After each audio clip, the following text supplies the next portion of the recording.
Welcome, brethren. Today's date is the 21st of September, 2025. And now we are going to celebrate once again this day for the Lord. Together, we will unite for our celebration for the Sunday service for today. So welcome once again, brothers and sisters. And thank you so much from the bottom of my heart for all your support in this ministry. So before we proceed, let's have a short prayer. Let's all bow our heads and let's pray.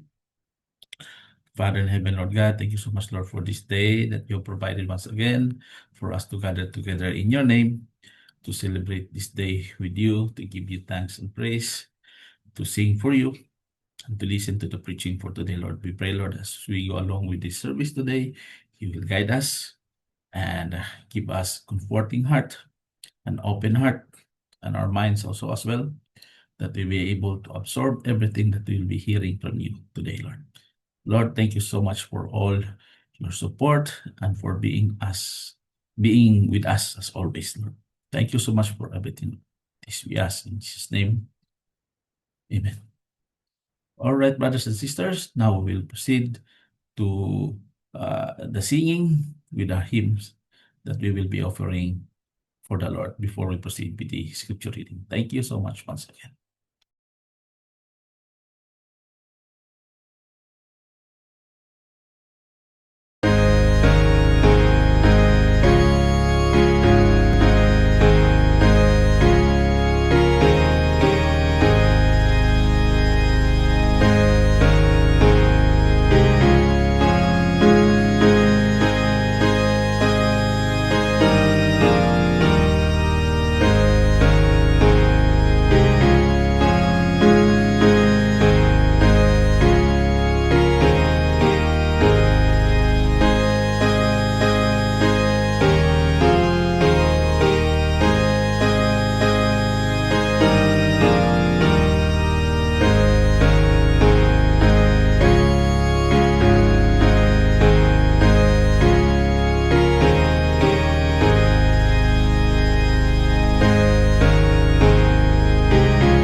Scripture reading for today is taken from the book of First Chronicles. We are now in chapter 2.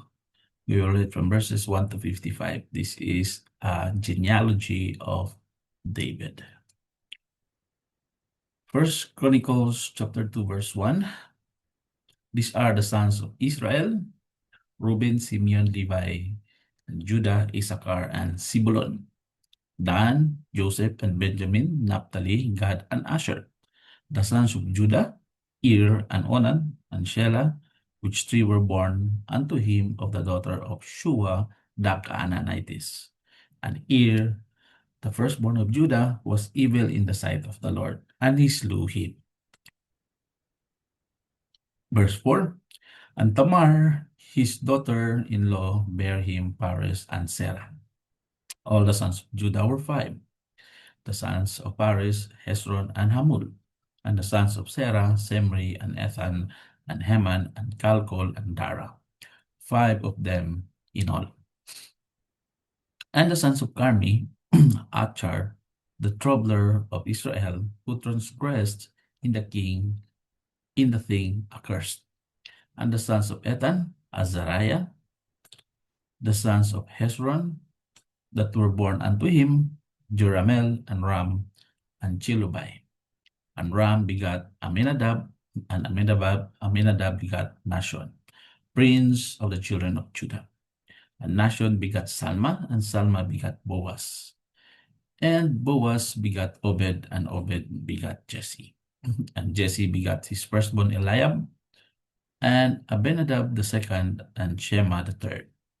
Nethanel the fourth, Radai the fifth, Ozem the sixth, David the seventh, whose sisters were Zeruiah and Abigail, and the sons of Zeruiah, Abishai, and Joab, and Asahel three, and Abigail bare Amasa. And the father of Amasa was Jether the Ishmaelite. And Caleb, the son of Hezron, begat children of Azubah his wife, and of Cheriot. Her sons are these, Jisrer, and Shobab, and Ardon. And when Azubah was dead, Caleb took unto him Ephrath, which bare him Hur. And Hur begat Uri, and Uri begat Bezalel. And afterward Hezron went in to the daughter of Machir, the father of Gilead, whom he married when he was 80 years old, and she bare him Segub. And Segub begat Jair, who had 23 cities in the land of Gilead. And he took Jeshur and Aram, with the 2 towns of Jair from them, with Kenath and the towns thereof, even 80 cities. All these belong to the sons of Machir, the father of Gilead. And after that Hezron was dead in Kalibi Parata. Then Abiah, Hezron's wife, bare him Ashur, the father of Tekoa. And the sons of Jerahmeel, the firstborn of Hezron, were Ram, the firstborn, and Bunah, and Oren, and Ozem, and Ahijah. Jerahmeel had also another wife, whose name was Atara. She was the mother of Onam. And the sons of Ram, the firstborn of Jerahmeel, were Maaz, and Jamin, and Ekar. And the sons of Onam were Shammai, and Jada, and the sons of Shammai, Nadab, and Abishur. And the name of the wife of Abishur was Abihail, and she bare him Ahaban and Molid. And the sons of Nadab, Seled, and Apaim, but Seled died without children. And the sons of Apaim, Ishi, and the sons of Ishi, Shishan, and the children of Shishan, Alai. And the sons of Jada, the brother of Shammai, Jether and Jonathan, and Jether died without children. And the sons of Jonathan, Peli and Zaza, these were the sons of Jerahmeel. Now Shishan had no sons but daughters, and Shishan had a servant, an Egyptian, whose name was Jarrah. And Shishan gave his daughter to Jarrah, his servant, to wife, and she bare him Attai. And Attai begat Nathan, and Nathan begat Sabad. And Sabad begat Ephlal, and Ephlal begat Obed, and Obed begat Jehu, and Jehu begat Azariah. And Azariah begat Heles, and Heles begat Eliasha, and Elisa begat Sesamai, and Sesamai begat Shalom. And Shalom begat Jecamiah, and Jecamiah begat Elishama. Now the sons of Caleb, the brother of Jerahmeel, were Misha his firstborn, which was the father of Sep, and the sons of Maresha, the father of Hebron. The sons of Hebron, Korah, and Tapua, and Rechem, and Shema.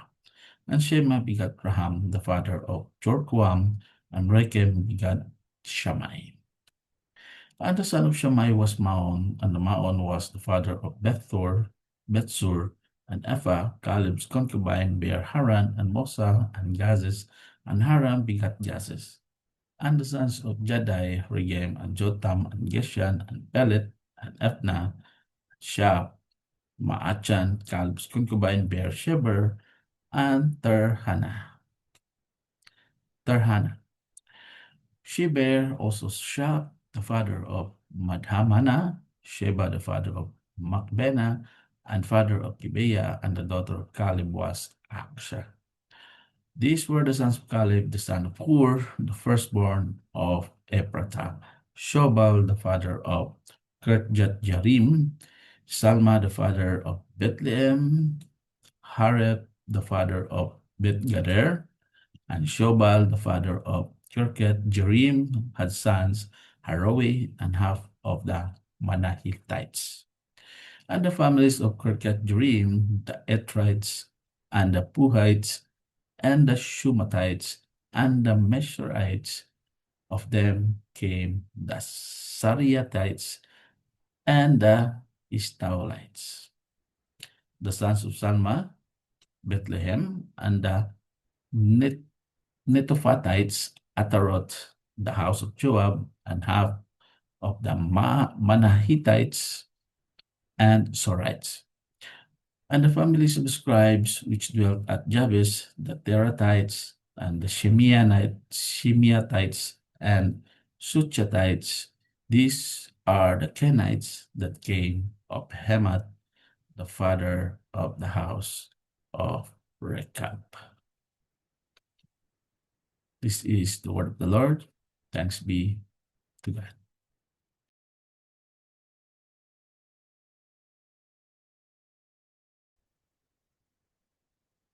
Let's all bow down our heads, brothers and sisters, for our intercessory prayer. Our Father in heaven, Lord God, we are coming to you once again, Lord, as we humbly kneel and ask, Lord, from you, Lord, that our prayers will be heard, Lord. We pray, Lord, that whatever those things that we ask, we pray what we desire, what we prayed long time ago, Lord, and all those prayers that we ask from you, Lord, even those unspoken prayers, Lord, we pray, Lord, that we'll be able to grant all these things to us in your time and in your will, of course. Lord, thank you so much, Lord, for always listening to our prayers in the bottom of our hearts. Thank you so much, Lord, for everything that providing us with all the answers, Lord. And for those who are not able to get these answers, Lord, we pray, Lord, that you will give us the heart, patience, Lord, to wait for all the answers of all the prayers, Lord. Give us strength, give us wisdom, give us hope, Lord. Thank you so much, Lord, for being there with us as always. Lord, we continue to pray for all our brothers and sisters, wherever they are on this part of the world, that they will continue to follow you, Lord, that they will continue to serve you, Lord. We pray, Lord, that they will be in good health and you will provide everything for them, including the whole family, Lord, their whole family, brothers, their sisters, parents, husbands, wives, children, relatives, friends, and acquaintances, Lord. We pray, Lord, that you will always provide protection and blessings to them, Lord, as always. Those who are sick this time, Lord, heal those who are sick, Lord, touch their bodies and restore their health. Once again, Lord. Pray also, Lord, for our financials. Help us with our financials, Lord. That everything that we need, Lord, buy it for us, Lord. And I would like to thank you, Lord, that we always get the support that we need from you, Lord. We just pray, Lord, that in due time, Lord, we can also provide the one we ask from you, Lord, in your time and in your way. Lord, we also would like to pray for this church, all the members, all our acquaintances in this church, Lord, that we will be together once again, Lord. as we be not only together but strong, Lord, in your name, in your faith, Lord. Lord, we also would like to pray for all our jobs that we have so many challenges that we are facing, including the stress in our job, Lord. We pray, Lord, that you will give us the power, the wisdom, the ability, Lord, to conquer all these challenges that we are facing, Lord, including the stress, Lord. Give us time to rest. Lord, thank you so much for always being there with us, as always. Thank you so much, Lord, for always guiding us the things that we need, Lord. And there are plans that we have, Lord. We pray, Lord, that you will grant all these plans, Lord, in your time and in your will. We also would like to pray that there are so many problems, and some of the problems are very deep, Lord, that we cannot handle within ourselves. We cannot solve within ourselves, Lord. It's beyond our comprehension, Lord, and it's beyond our capability, Lord, to answer, to solve these problems, Lord. We pray, Lord, and we will humbly leave it up to you, Lord, that we will be dependent on you, Lord, in these problems, Lord. Help us, Lord. Help us, Lord. Lord, thank you so much for everything that you have provided. Give peace to this world. Give peace to our motherland. That there's so many things that is happening there, Lord. Whatever it is, Lord, it will be as per your will. Thank you so much, Lord, for giving us peace in this life. Continue to give us peace, not within each one of us, but also for ourselves. Give us peace, Lord. Thank you so much, Lord, for everything. Thank you so much, Lord. To those brothers and sisters out there who stop serving you, Lord, bring them back to the church. Bring them back, Lord. This we ask. In Jesus' name. Amen. All right, brethren, now we will proceed for the preaching for today. Thank you so much once again.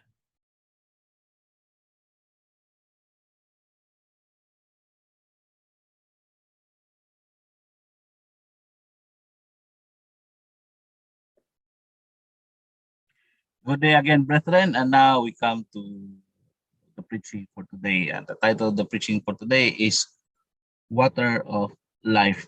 So we know that Jesus Christ is the water of life. So before we start, let's have a short prayer. Let's bow our head and let's pray. Our Father in heaven, Lord God, we are here once again to listen to your words, Lord. I would like to pray, Lord, that you will use me as the conveyor of your message, Lord, for me to express and for me to let all the people who hear this preaching, Lord, that they will understand, and also it will manifest in their lives as well, Lord. Lord, as we go through, Lord, please open our hearts and mind for this preaching, Lord. This I ask, in Jesus' name, amen. All right. So as what I've said, the title of this preaching is Water of Life. Let me share you my screen. All right. So our text is taken from John 7:37 to 39. And let's read these verses here, what he said in these verses, right? Okay. Rivers of living water. Okay, so John 7:37 to 39. So in the last day, that great day of the feast, Jesus stood and cried, saying, if any man thirst, let him come unto me and drink. He that believeth on me, as the scripture hath said, out of his belly shall flow rivers of living water. But this spake he of the Spirit, which they that believe on him should receive, for the Holy Ghost was not yet given, because that Jesus was not yet glorified. Right?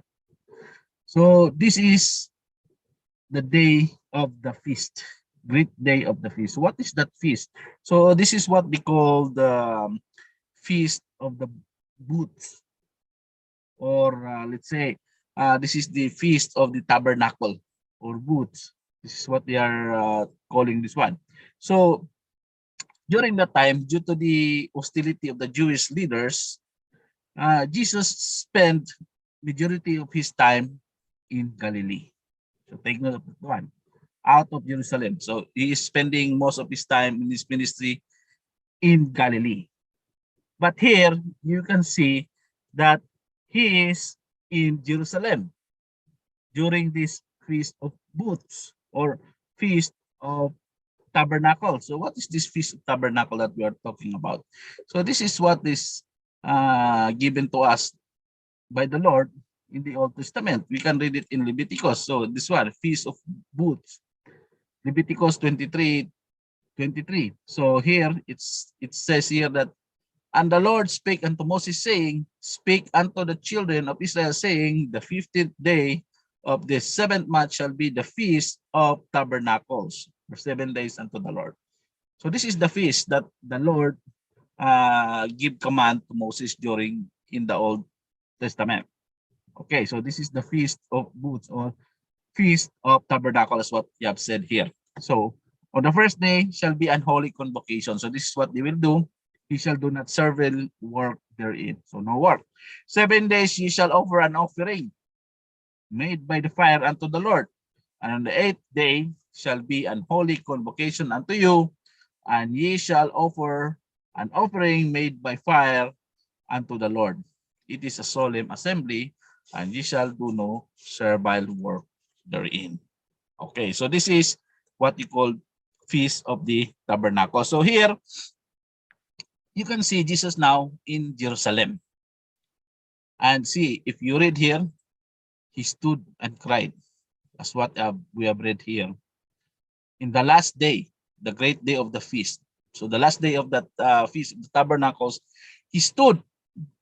He stood there and he cried. And he said, if any man thirst, let him come unto me and drink. Okay? So we know that the people could not understand him and comprehend his message. We know that what?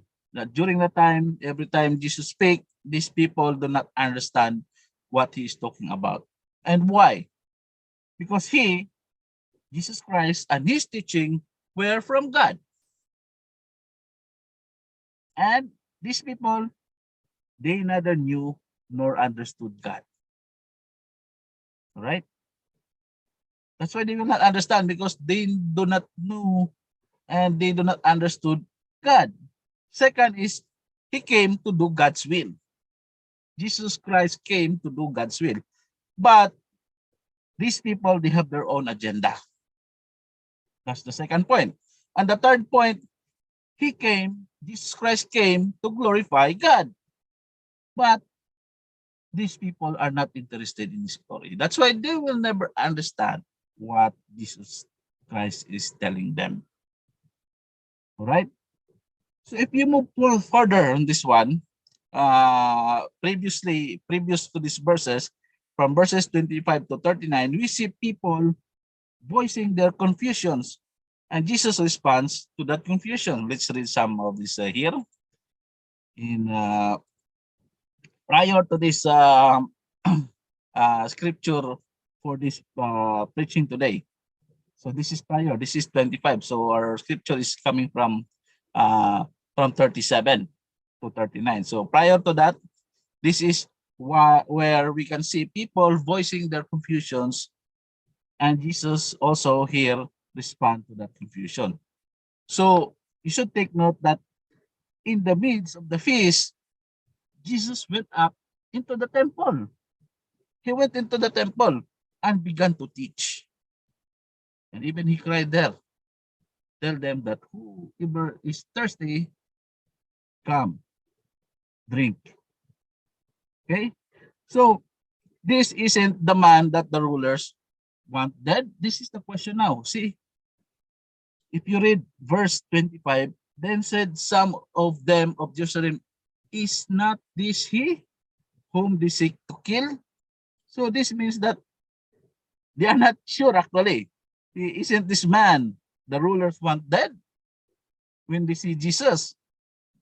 And also here in 26, we will read that one, but lo, he speaketh boldly, and they say nothing unto him. Do the rulers know indeed that this is the very Christ? So here he's telling like, could the rulers believe that he is really the Christ? So they don't even know Jesus Christ. So this is what I'm telling, that they do not understand who he is and what he is talking, because they have their own agenda, and they don't knew and they don't understood God, and also um, uh, they are confused. They are confused, and also they don't want the glory of the Lord. So this is what happened here in verse 26. Okay, so they don't know Christ. So in 27, howbeit we know this man whence he is, but when Christ cometh, no man knoweth whence he is. Okay, but here they are telling that he could not be the Christ, because according to the messianic teaching, this is what he's let's read in 40. This is the messianic teaching here. So here, this is the messianic teaching here. Hath not the scripture said that Christ cometh of the seed of David and out of town of Bethlehem, where David was? See, so they don't know Christ is. So this is the teaching that Jesus Christ should be coming from the seed of David and out of town of Bethlehem, where David was. Okay, so they don't understand who Christ is. They don't knew who Jesus Christ is during that time. Okay, so let's continue here. Let's go back. Let's go back to the top. Okay, so 25. So here, 28. Then cried Jesus in the temple, and he taught, saying, Ye both know me, and ye know whence I am. And I am not come of myself, but he that sent me is true, whom ye know not. So this is what I'm telling. They don't know who God is. Okay? They don't know who God is. In 28. So Jesus here stated that their confusion was based on their ignorance of God. These people are ignorant of God, who God is. Okay, let's move on. So here we can see in verse 30, okay, verse 30 up to 36, we see here for in verse 30, let's move on. But I know him, for I am from him, and he hath sent me. So this is God the Father. And when they sought to take him, but no man laid hands on him. So this is the reason why he was not immediately arrested in verse 30, because no man laid hands on him. And let's continue here in 31. And many people believe.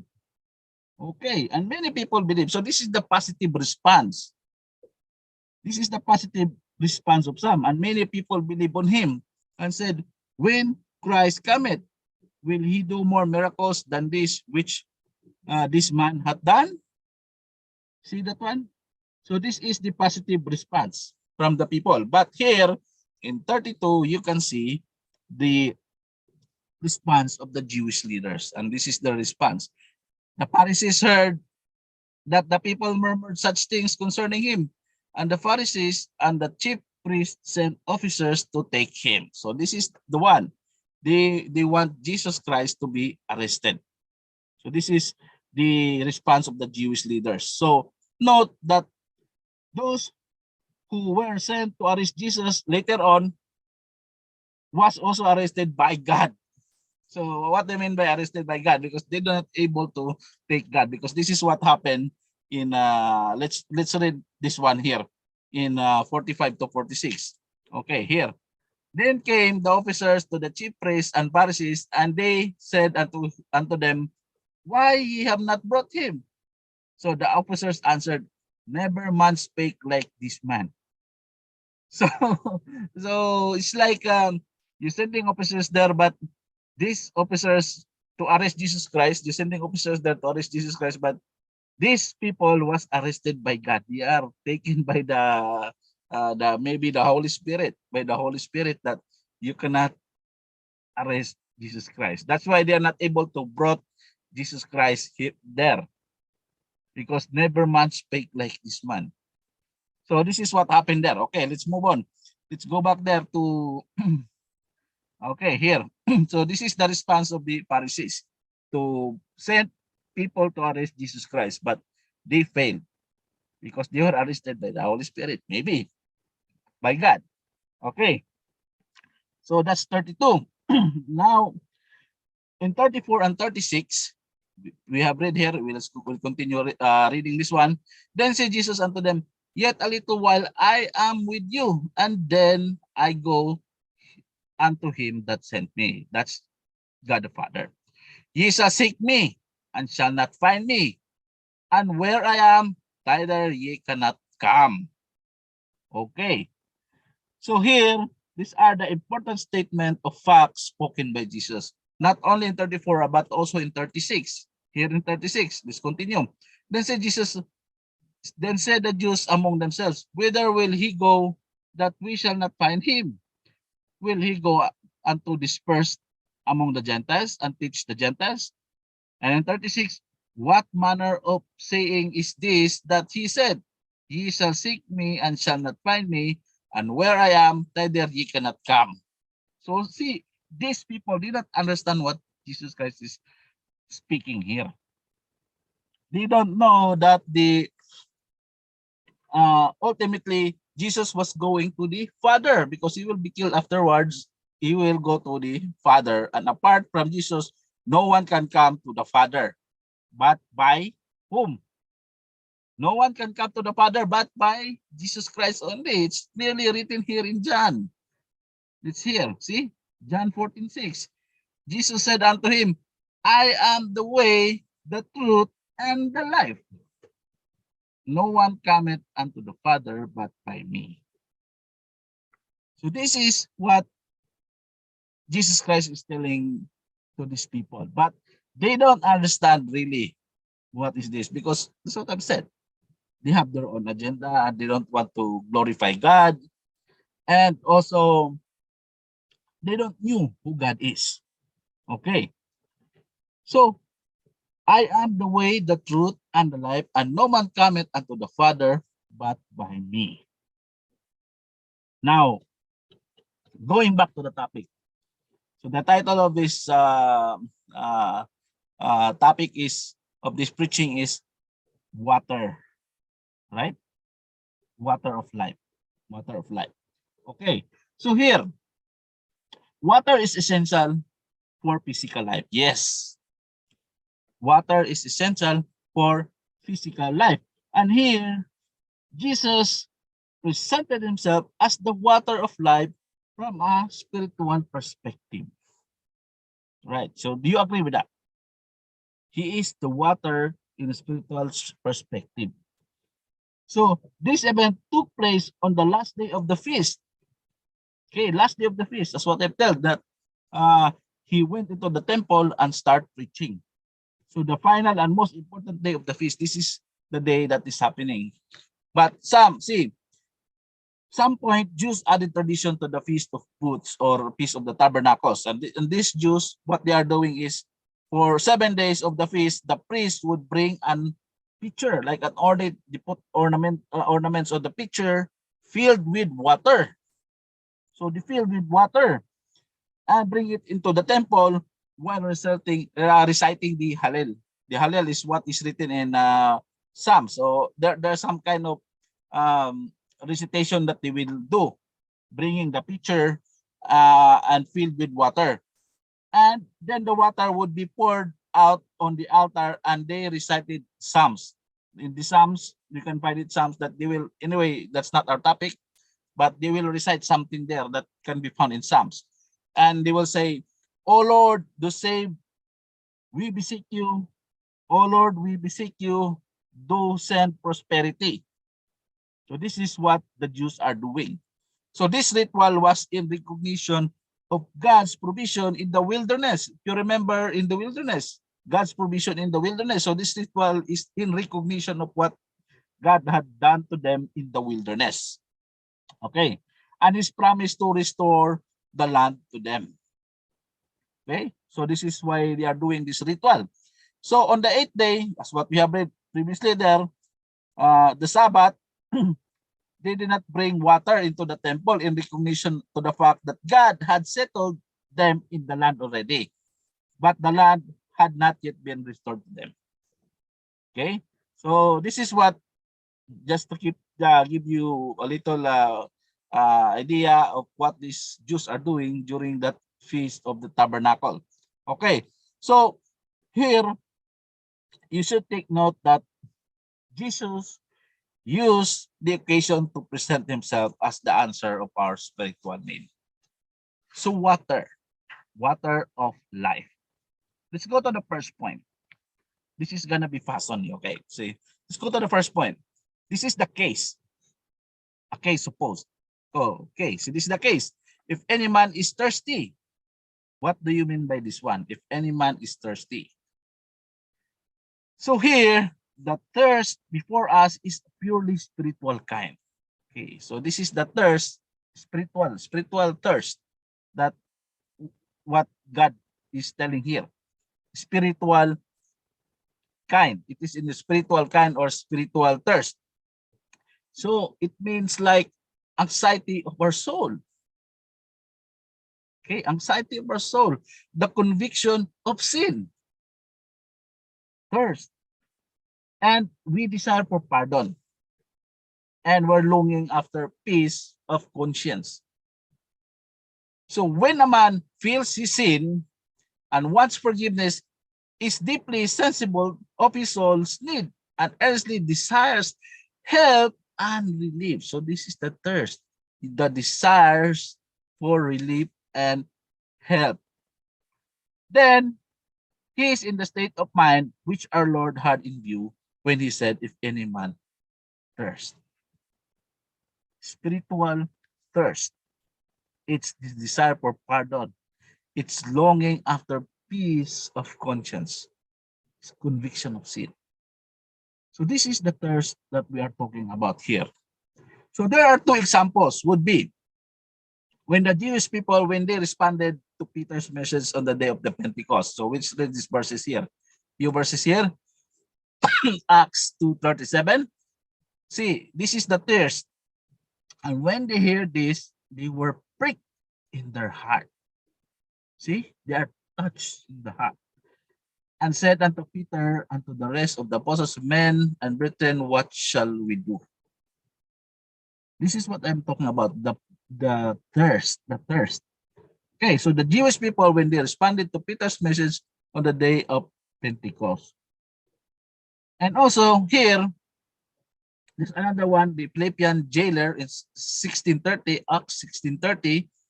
We, when Paul and Silas, so the Philippian jailer, when he addressed Paul and Silas, this is the Philippian jailer, and he addresses to Paul and Silas, and this is what he said. And brought them out and said, sirs, what must I do to be saved? So this is the thirst, the longingness to drink that spiritual water. See, what must I do to be saved? And also in Acts 2:37, it says here, prick in their heart. Prick in their heart. Okay? So here, this thirst is what Jesus was referring in Matthew. And we'll go to that one later. Because I just want to point out that nowadays, we do not see many examples of this thirst. And that's a fact. We cannot see anymore this kind of thirst. Only those who have experienced it knows what I'm talking about. We should know that this thirst is a byproduct of the Holy Spirit at work in a person's life. Again, this tears of the spiritual water, this is a byproduct of the Holy Spirit at work in our lives. work of the Holy Spirit in our lives, so that we'll be thirsting to drink the water of life. All right? Let's read here, John 16. Here.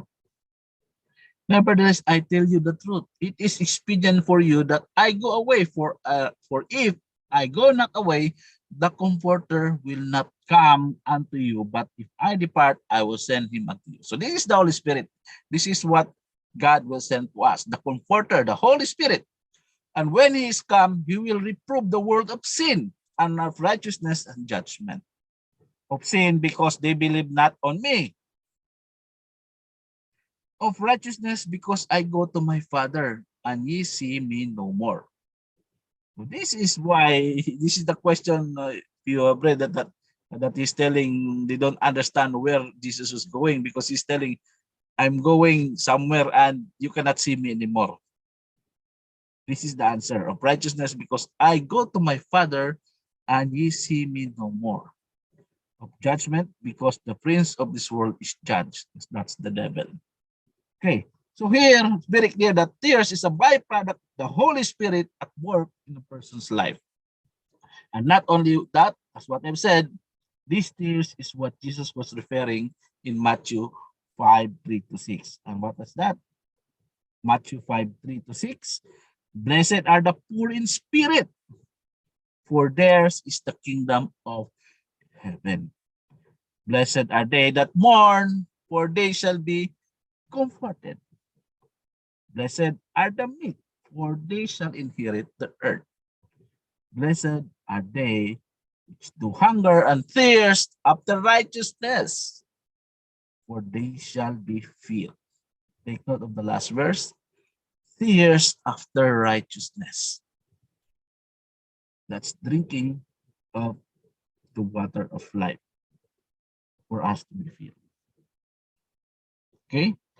So, brothers and sisters, the very first step, okay, so the very first step toward heaven is to be, for us, to be thoroughly convinced that we are deserve hell. We are supposed to be in hell. We should understand that we deserve hell. So this is the first step that every Christian should know if we want to go to heaven. We are supposed to be in hell. But we are saved through grace. All right? Okay, so that's the case. This is the case. Now let's go to the remedy. Remedy. So what is the remedy? Let him come to me and drink. What's the case? Those who are thirsty. If you are thirsty, and the remedy would be, let him come to me and drink. Okay. So this statement implies that we are to drink and keep on drinking, brothers and sisters. We should not stop drinking the water of life. That is Jesus Christ. Okay? Keep on drinking. Drink and drink and drink the water of life. If anyone is thirsty, let him come. Let him keep coming to me and let him keep drinking. Go to Jesus, go to God, keep on drinking. This is what we should do, brothers and sisters. Right? So the water Jesus offers us transform our existence. There's one example here in John 4:7. This is the, if you remember, this is the woman of Samaria draw water, and Jesus asked water from this woman in Samaria. Okay, let's read this one. There cometh a woman of Samaria to draw water. Jesus said unto her, give me to drink. Okay, for his disciples were gone away into the city to buy meat. Okay, so then said the woman of Samaria unto him, how is it that thou, being a Jew, askest drink of me, which am a woman of Samaria? For the Jews have no dealing with Samaritans. Okay, so we knew that Samaritans, they don't deal with Samaria because they consider these Samaritans as sinful people. and they are the righteous people. So this is what the Jews, they don't deal. But Jesus Christ, being a Jew, he took, he speak, and he asked water to this lady in Samaria. Okay. And here, Jesus answered and said unto her, if thou knewest the gift of God, okay, take note, this is Jesus Christ is talking here. If thou knewest the gift of God and who it is that said to thee, give me to drink, thou wouldst have asked him, and he would have given thee living water. Right? Let's continue reading here. The woman said unto him, Sir, thou hast nothing to draw water with, and the well is deep. From whence then hast thou that living water? Art thou greater than our father Jacob, which gave us the well and drank thereof himself and his children and his cattle? And this is what Jesus answered. Jesus answered and said unto her, whosoever drinketh this of this water shall thirst again. Okay. If you drink the water from this well, you will be thirst again. But he in 14, but whosoever drinketh of the water that I shall give him shall never thirst, but the water that I shall give him shall be in him a well of water springing up into everlasting life. So this is what we are talking about. This is the water that we are talking about. So here basically Jesus told the Samaritan woman that living water was hers for the asking, and that once received, it would constitute an ongoing reality in her life.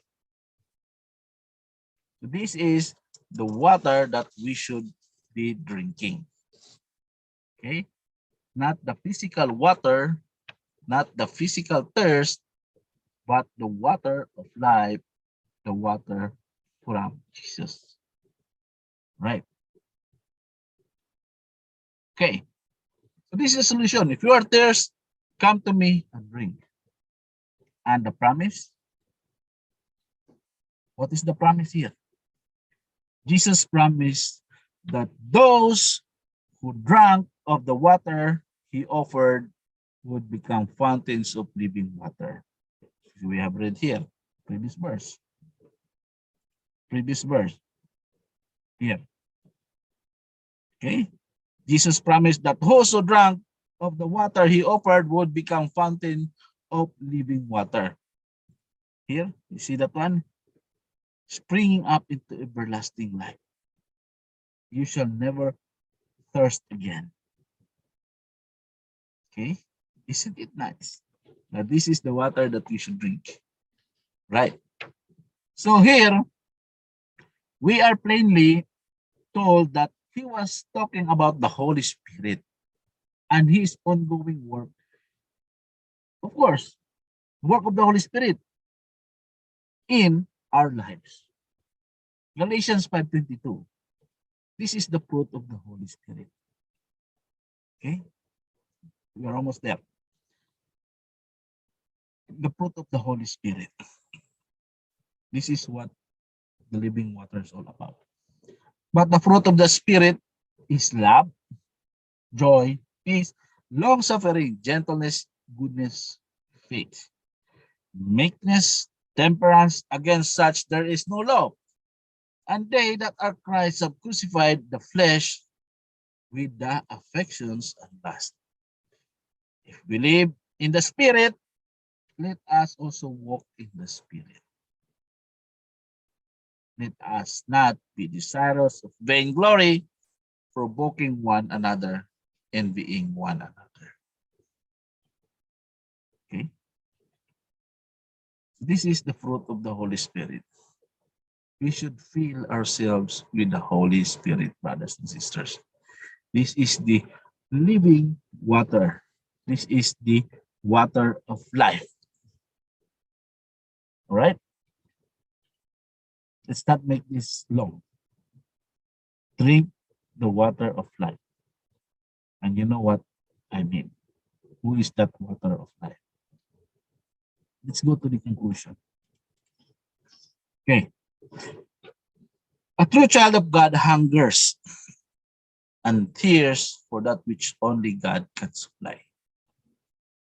You should agree with me in this, brothers and sisters, that a true child of God hungers and thirsts for that which only God can supply. And what they will do? They will constantly look to Jesus as their source. Take note, the only source, always source is Jesus Christ. And not only that, they will respond to Jesus' invitation and admonition. Brothers and sisters, respond to Jesus' invitation and admonition. You should go to him, those who are thirsty, and drink that water. Let him come to me and drink, those who are athirst, and respond to his invitation. Here, Revelation 22:17.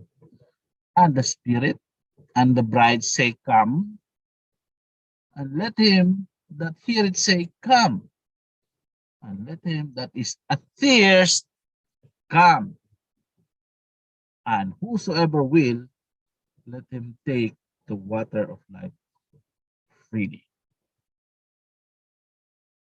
Simple as that. That's without a cost. Freely. Come, take the water freely. All right, brothers and sisters? That's the end of this preaching. And again, I'd like to thank you, brothers and sisters, and let's have a closing prayer. Our Father in heaven, Lord God, thank you so much, Lord, for being the water of life, Lord. Thank you for giving us the Holy Spirit. We pray, Lord, that you give us the chance to drink that water of life, Lord, and be filled with the Holy Spirit, Lord. It's free, Lord. Please, Lord, let us find that water and that we can drink freely, Lord. Guide us, Lord, in anything we do, Lord. Let us come to you, Lord, because we are thirsty. We are thirsty, Lord. And you're the only one who can quench our thirst. Thank you so much, Lord, for everything. This we ask in His name. Amen. All right. So thank you so much, brothers and sisters. We have ended once again a nice Sunday service.